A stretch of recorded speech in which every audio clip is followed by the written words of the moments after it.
So, Raine, thank you for joining us today.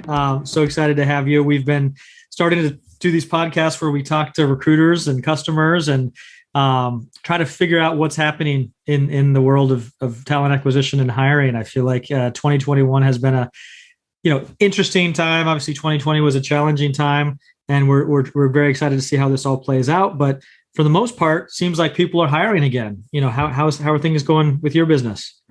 Well, who isn't hiring, right? It's going really well, actually. We're not high volume. We're more about really focusing on quality versus like how many positions can we fill? It's like how many roles are we working on? How many clients are we working on? And how can we really serve them at the full capacity that we were capable of doing so?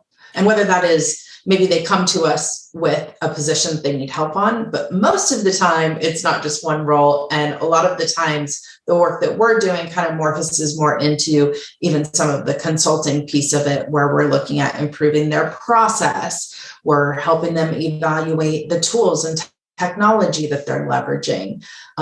So really kind of more acting as that talent acquisition consultant for them.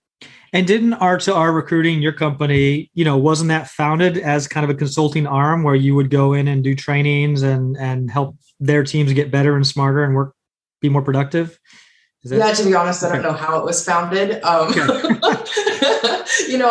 tell a lot of people, well, the first, 2 years, it was like, I don't know how I started a business. It wasn't my intention at all. It was more happening to me than me making it happen.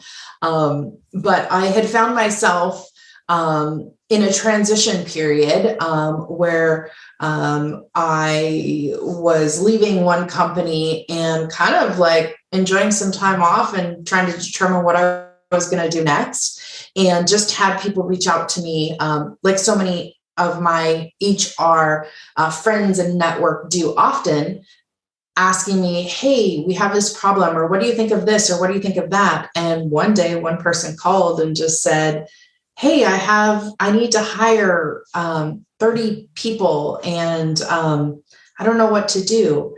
And I was like, well, do this, do this, do that. And they were like, well, why don't you come and do that for me? And I was like, I don't know. I guess I could. And that's really how R2R was created and continues to,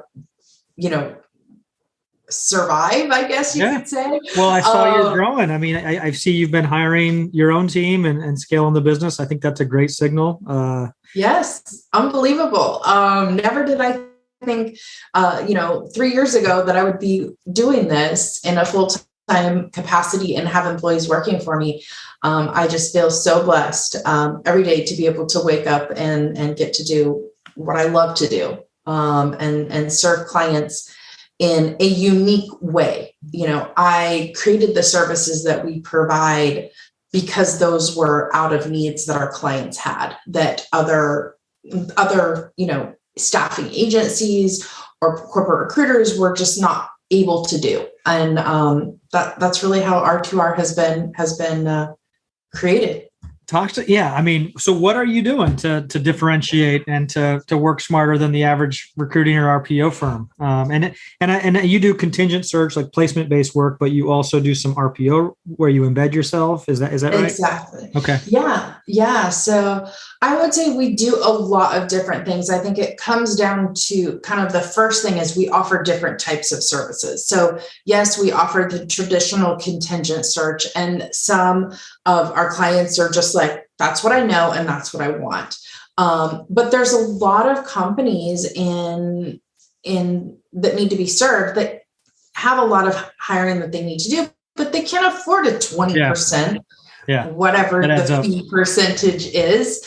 And they have small teams. And so we've created similar to like an RPO model, but on a much smaller scale where we pretty much act as a contract or internal corporate recruiter for companies. And we Our pricing is a little bit different. It's not like an hourly rate, it's a fixed fee. We kind of stole LinkedIn's model of job slots. So we leverage our pricing based on job slots. And then we have more training and consulting. And that's where we go in and we help companies assess the tools and technologies that they have to recruit and source. We helped a company recently implement their very first applicant tracking system. I could not believe there was still a company that wasn't using an applicant tracking system. They were using an Excel spreadsheet and an inbox for their resumes. So we get to do things like that. And we get to determine the types of clients that we want to work with. And I never had that experience, right, in corporate recruiting or an agency. It's like, this is who it is. Figure it out, get along and make it happen. Yeah.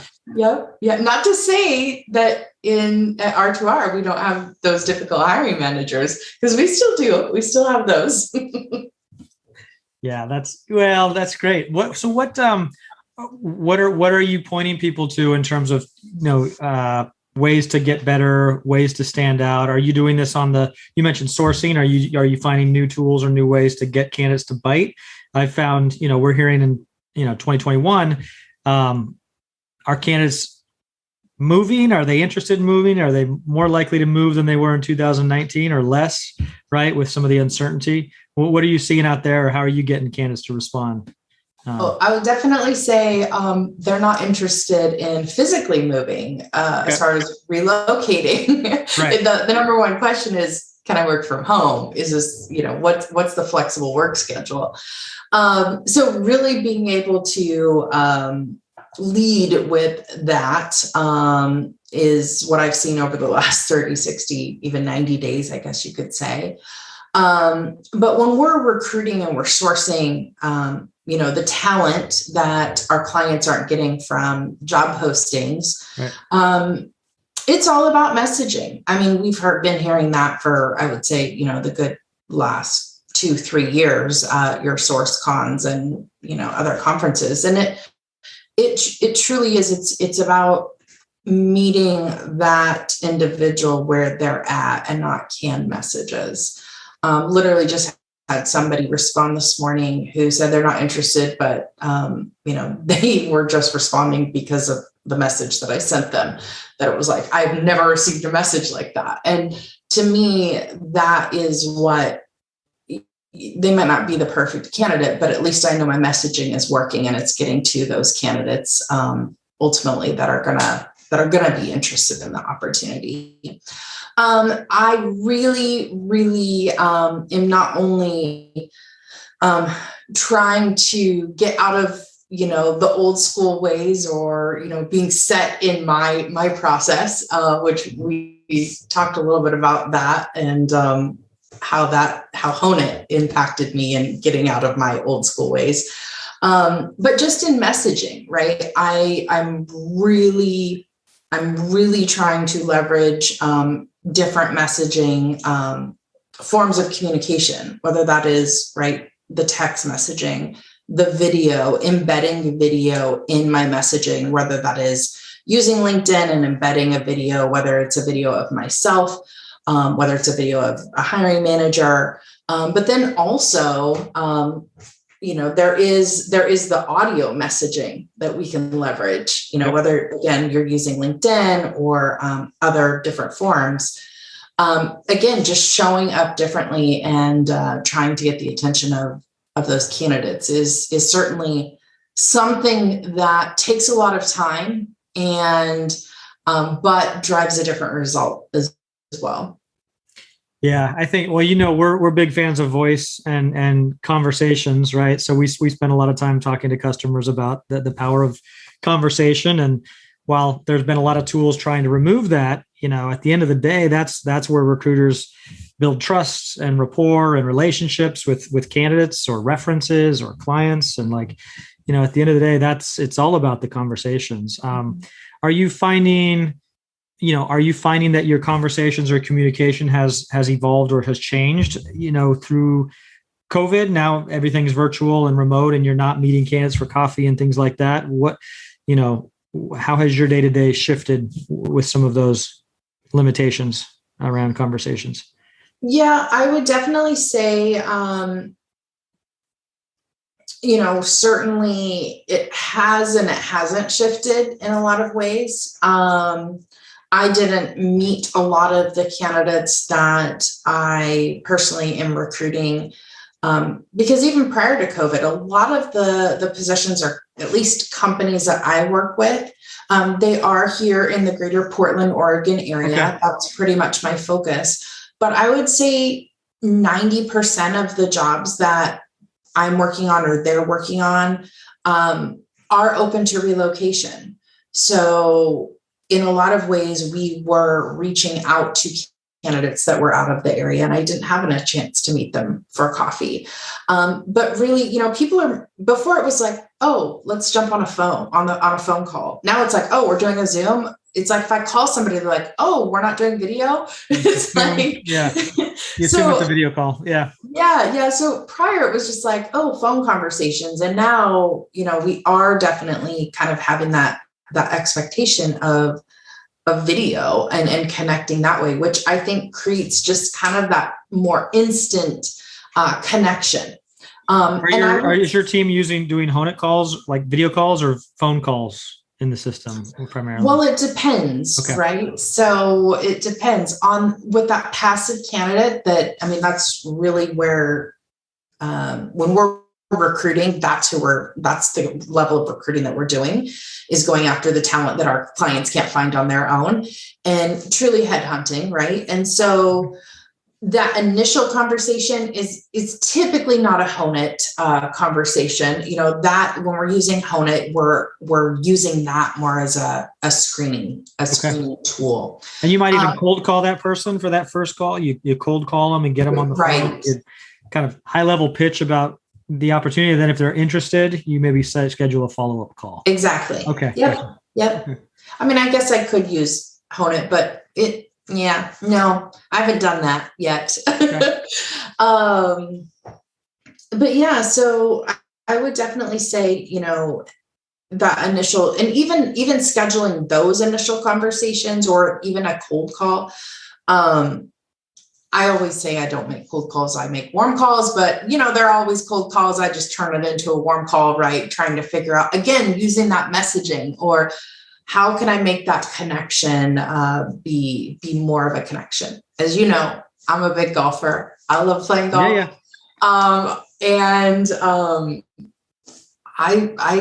see, are they a golfer? Do they golf? Like make that connection. And I did have to contact last year about this time, when we're going through COVID, an executive who was in a pretty big position at a company that my client was interested in. And I didn't know this person at all. Like, I had to spend quite a bit of time doing my research on the individual. But it was literally within 10 seconds of talking to that person, because I did my research, we were able just to kind of have that jumping off point of having a connection. And so it's not just, right, it's not just about messaging. I think so many of us recruiters are like, oh, messaging. It's more than that. You've got to do your due diligence in finding out what those key talking points are going to be. Speaking of golf, have you ever golfed with a hiring manager or golfed with a candidate that you've placed, or, done business on the golf course, recruiting business? Hiring managers for sure. I'm actually going golfing next weekend with one of my clients who is the director of talent acquisition at a company here locally. And so we'll be going out. We've been talking the last year and a half about golf, but this will be the first time we're actually going to golf together. So that will be interesting. I don't know, golf, right? We're competing with ourselves, but sometimes we're the other person. We gotta, yeah. So I'm like, you could do a scramble, maybe do I beat her? Or do I not? I don't know. Yeah, don't win. You might get an extra rec if you lose. Right. Fantastic. So what are some of those tips you'd give, when you talk about training recruiters or training TA folks to do better or work smarter or be more productive. Again, in 2021, we kind of joke that there's a lot of new tools and tech in our space, but at the end of the day, it hasn't evolved, right? Like we're still talking to candidates and presenting them to clients, right? What are you finding? How are you helping people get an advantage? What is your firm doing to get an advantage in that kind of traditional workflow around finding candidates, talking to candidates, presenting candidates? Mm-hmm, mm-hmm. Yeah, good question. So I just hired somebody on my team who has some recruiting experience. Okay. And I say some, I'd probably say less than 9 months, like true recruiting. She did more coordination, and now she's full on recruiting. I think the number one thing that for her and other people that I've hired, you've got to have your own personality, right? Everyone like, what do I do? Where's the phone screen? Where's the script? Like, I'm not big on that. I mean, I didn't start in recruiting from an agency place. So maybe I'm not doing things right. I don't know. I started my career in corporate recruiting, and I was always like, well, if I'm really good at this, I should be able to make it in the agency world. So my career was a little flip-flopped. But I think for me, it's all about who you are and making a connection and bringing your personality in, whether that is, on your phone conversation or in your messaging, or in your social media. I mean, I can't tell you how many recruiters who say they're recruiters, and I go to your LinkedIn page and you don't have any connections. You're not even sharing like, these are the jobs I have open. Like, let's start with the basics here. Right. So you got to brand yourself, don't hide behind a company's ATS system or, company's career page or what have you. Like, you've got to brand yourself, and you've got to become known in your industry, and you've got to own your recruiting craft, I guess you could say. Find what you love to do. There's recruiting now is it's really being broke down into different areas, whether it's, you're doing the sourcing, you're doing just the interviewing, you're doing the data analytics that come along with recruiting these days. Find out what you love to do and press into that. You may be in a position where you're responsible for all of it, but if you can determine what you love to do, I think you're gonna love recruiting as much as I do, and you're not gonna have that burnout like so many recruiters do. Yeah, it's a lot. I mean, you're between a rock and a hard place. There's a lot of uncertainty. There's a lot of variables, that go the ups and downs of getting to a finalist and them not accepting and starting from the drawing board. Yeah, a lot of pain in this industry. And that's interesting. You went internal corporate recruiting to external. You're right. Most folks find themselves doing it the other direction. They work external, kind of develop their craft. It's kind of the eat what you kill mentality, only good as your last placement, commission-based. Then going into in-house, and you recognize, oh, wow, making the wrong hire can be bad. And, you're now spotting yellow flags and bringing them up to hiring managers instead of just pushing to make a placement. So there's a lot of learning, depending on what side of the fence you're on. And I didn't know I wanted to be in recruiting. I knew I wanted to be in HR. I'd met an HR manager when I was in school, and I was like, I want to do her job. Like, she's like HR. She's like representing the company. My first job was in HR as more of an HR admin. I was doing a little bit of everything, and realized within the first 9 months of being in HR that I then wanted to do the hiring, not the firing. I was asked to be a part of a significant layoff within the organization at the time, and had to deliver severance packages to several executives. And here I'm some 20-year-old, and there's executives like in the conference room crying, and I'm going through severance packages. I'm like, this is not what I thought it was going to be. And that's what I was like, I'm in recruiting. I'm doing the hiring, not the firing. Yes. That's a good way to put it. Yeah, that's a great spin on it. And again, HR, it was a function that evolved to protect the Yeah. company and, make sure compliance and things like that. And that does often get in the way of, the talent acquisition or the hiring side of things, where it's about speed and it's sales and it's marketing, and it is a little different flavor. I know there's the debate around, should TA recruiting, be in HR still, or, associated with maybe another team that just a bit more nimble. Right. But yeah, what did you find when you went from a corporate TA function where you did have a brand behind you, let's say, and whether it was a popular brand that everybody knew and you're reaching out on behalf of that company and people picked up the phone or answered your emails because it was Facebook or Twitter or Pepsi, or versus that first shift to the agency side of things where you didn't have a logo behind you, and how did you compensate? Like, what did you have to do there to make? Well, I had to remember that when I went to an agency and I was recruiting for those types of roles, and it was tech recruiting. Like, I didn't even have a tech background. I was like, if I'm good at this, I should be really good at tech recruiting. Like, if I can do that, I could do anything. Well, except nurse recruiting. I don't do that.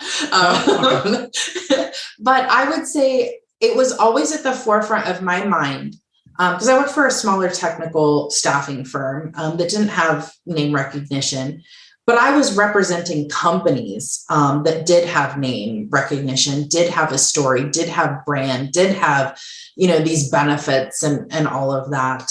So that's what we led with. And I wasn't trained in an agency environment. So I'm a little bit, I should probably say, a lot more transparent than your typical recruiter out there. So I'm like, I don't have the mindset of like, I'm going to lose my candidates or I'm going to lose my clients. Like, I'm transparent with the companies that I'm recruiting for. I share in my messaging who the company is. That's great. I mean, the other 8 recruiters representing that company are probably not divulging that in fear of that candidate applying directly. And maybe there's a small percentage of people that would do that, but that's great. And they're going to respond to you because they know it's a real rec with an attractive client, versus responding to those 8 other recruiters who weren't going to share the client's name, hope that they're just going to respond to an external recruiter with, again, no brand. So smart. Yeah. And you're kind of erring on the side of trust, right? Versus fear. Yeah. Exactly. And the thing is, what that created was urgency and urgency, even with the candidate that we're reaching out to. I'm not just mentioning the company name. I'm also talking about the hiring manager and their personality. And that certainly just gives, as you said, the candidate a different view of my relationship with that opportunity. Yeah, like, you're really representing them. You've really spoken with the hiring manager. It's a real rec. Whether or not you were retained, it's a you've got an agreement with the client, and yeah, candidates feel more comfortable working with you if they know all of those checks and it's legit, right? Fantastic. What's so back to kind of the world of work and the future of work and 2021 and remote kind of work from anywhere. Are you finding most clients that you're supporting now have made a decision and have a date of either returning to the office or not? I think that's still this big question. Everybody's waiting to hear a decisive answer, and they're sometimes taking their leads from, say, the bigger players in their space of what's a Facebook going to do, and how does that affect, can we compete with Facebook on hiring remotely, or not? What are your client? Where do your clients stand on that? Have they made a decision? Well, I would definitely say that date of either returning back to the office or moving more into that hybrid model. It has now changed 3 times in the last 30 days for several of my clients. So now it's just like this moving target, and it's very interesting. At first, I would say 30 days ago, a couple of my clients were definitely like, we are coming back to the office. It's going to be a phased in approach. This is going to be the date. This is how we're going to do it. Well, as you may be aware, cases are really surging here in Portland once again. And so when that date came out of like, hey, we're going to return to the office, I think companies, or at least companies that I've been working with, are now, oh crap, if I can say that, oh crap, we have these positions open. We have several positions open. We're growing. But now we are now shifting our focus on retention. Because they put these dates out, now they're seeing resignations. They've said, hey, we're going to return to the office. Where before it was kind of like, are we really going to? It's kind of open. No, now a statement has come out, and companies are now getting those resignations. Over the last are you seeing companies interview current employees to try to get a technical? I mean, you could send out a survey. Hey, smiley face, how are you feeling with all this? Right? Smiley face, frowny face, warm, yellow, green. Oh, are people actually interviewing their employees to try to figure out where they stand on that spectrum or whether they're looking, or how many of their employees have flipped the open to work toggle on LinkedIn in the last 60 days? Like, I hope so. I hope so, but I'm not seeing that. I'm pretty involved, actually very involved in the HR community. So I'm on different calls with HR individuals, and HR is just trying to come up for air right now. Anything proactive like that is not there yet, to be honest with you. Is that a service that you could provide? I mean, you probably have tools like LinkedIn Recruiter and could see employees that are open to work and things like that. Are you providing that as a service? In fact, I mean, that could be a whole nother business model these days. For sure. Certainly, I like to stay in my lane of recruiting.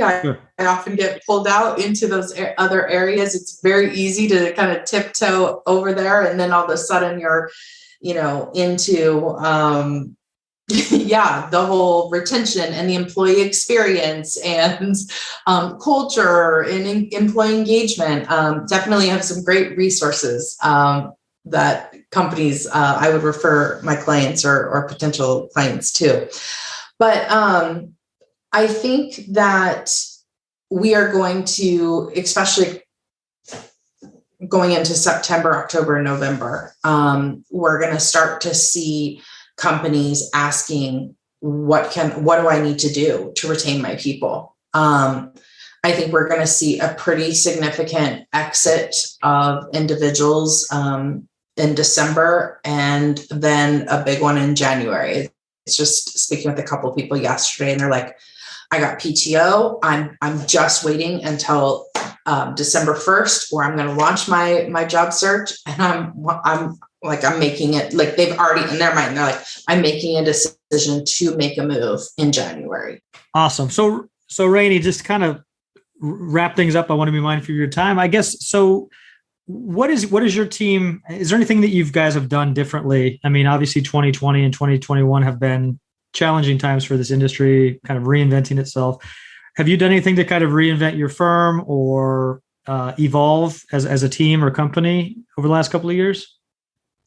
Yeah, well, over the last, I would say 9 months specifically, really looking at how we can show up differently and how we can better represent our candidates. And, I will, not that you've asked me to talk about this, but I think it was very eye-opening. I actually did a SHRM presentation, and I spoke specifically on, taking my own advice. I'm really big on leveraging technology and tools, but it is hard to change when we've been doing the same thing for as long as we have.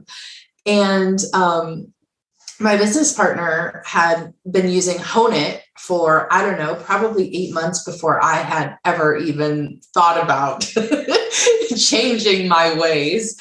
And she just kept raving about it. And honestly, I was like, I got my process, I got my paper here, I got my notes, I'm going to do it my way. And I literally made the change to just made the decision that I was going to test it out. It wasn't even like, hey, I'm going to change my whole process. I'm just going to test it out and see how this will impact me.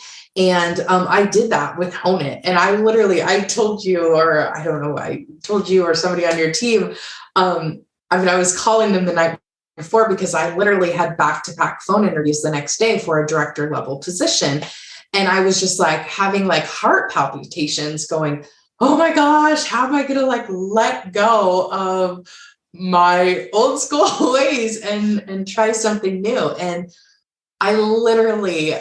I think I might have sent you a meme like the next day. I remember. I'll never forget that. Yeah. It was literally like, this is why we have to try new things, because it will change.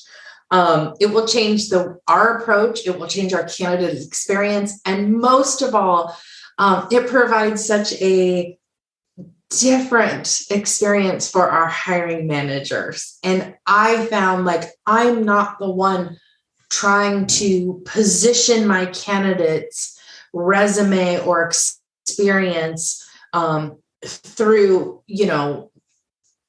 textual grammar. It's like they can hear directly the candidate's response. And I've used other video interviewing tools, to be honest with you.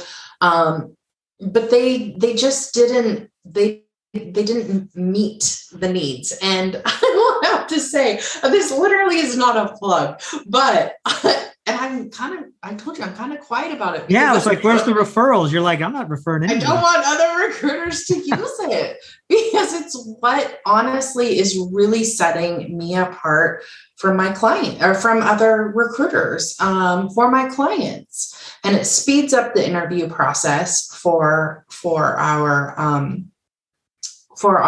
interviewers.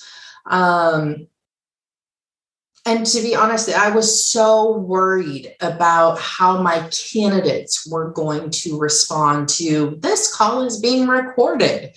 But when I tell them what the intention is, that the hiring manager is going to hear their response directly, and you don't have to dumb down your responses. If you're a software engineer and you're talking about all this,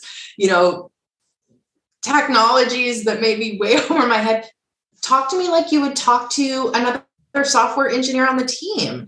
And they can really represent who they are and why they're interested and why they're qualified. And I can't live without it now, to be honest my gosh. with you. Music to our ears, Raine. That's very kind of you to say that. I could go on and on. I won't, but I would say we've made a lot of changes. I have actually got off of LinkedIn Recruiter. I've really pushed myself to use other tools this year, which is just phenomenal. It's hard. Change is hard. I know that. But I will say hands down, I'm not just saying this because this is us. I would say this to anybody. The tool Honeit has been the biggest return on investment for such a low. It is, the cost is low, I have to say, for what I get and what the impact is for my clients. It's awesome. And I thank you for that. I really, really thank you. Raine. Wow. Well, you've been an amazing customer. Yeah. I remember, Rochelle, right? You would partner with Rochelle. She was using it with her client. And I think then you had teamed up and she said, hey, we'd love to use this at R2R as well. So that was, I think, how we met. And it's been, I hired two people, just in the last couple of months and we're remote. It's been an amazing training tool. They can listen to my phone interviews, the full phone interview, not just the snippets. It has been amazing. So I thank you. I thank your team. I really appreciate how small you guys are and how every day, not every day. I wouldn't think, hopefully we're not sending you emails every day, but it seems like every week we're sending you an email or something about something. And you guys just like, you respond, you change, you add, you do all this stuff. And it's awesome. Well, we love it. We've got a lot of ideas for the product to evolve, but feedback from our users is kind of where we prioritize in that roadmap. Your team will ping us about, hey, what about this? Or what if this? And we share it with the team. We're like, that's a fantastic idea. Let's do that. And so it is so great. And yeah, so much more that we can do with it. Like the hiring manager intakes, the candidate messaging. We're super excited about all of that. And again, pushing ourselves to press into it because it's there, just like so many other tools. The technology's there, but how are we using it? Adoption. Yep. Adoption seems to be the challenge across. And I don't think that's limited to recruiting or talent acquisition pros, right? I bet it's marketers have these issues with all the marketing tools and accounting tools and what have you. So yeah, but I think I love what you said, where it's just like, I made myself try it. And again, we offer free trials partially for that reason. It's just like, it's hard to explain it, but just like try it. Well, kudos to you for trying it. And we're so happy to have you and your growing team as a customer. Raine, please keep the ideas coming. The feedback and suggestions have been fantastic for your team, and that's how companies like us evolve. So again, we're all ears, and thank you so much for joining us on the podcast today, sharing your experience. And it's been so great working with you. Thanks again. Thank you, Nick. Let's golf soon. Love it. Will do. Bye. Thanks, Raine. Cheers.